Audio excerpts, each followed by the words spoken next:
तैकू आशिक तेरा खुद कर रिवीजे, तैकू आशिक तेरा खुद कर रिवीजे, कदाही ता आप जहकू मिल लिखीजे।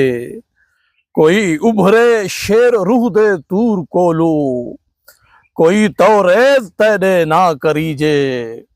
दुआ दे हथ बड़ा खैरात कासे, तेरे कोलू तैकू बस पिन घिनीजे। तेरे कोलू तैकू बस पिन घिनीजे। तैकू अलहम तू वन नास्ताई, विछोड़े दे शबीने विच पढ़ीजे। विछोड़े दे शबीने विच पढ़ीजे। ज़मीं दी मुठ विचों आसमान निसरे, ज़मीं दी मुठ विचों आसमान निसरे। तेरे कद ते गजल इंझी लिखी जे, तेरे कद ते गजल इंझी लिखी जे।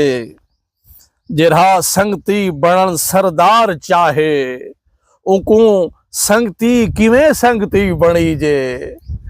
तैकू धां जग दी सरवर देवणी हई, तैकू धां जग दी सरवर देवणी हई। तेरी धां जग को हुण किवें रिवी।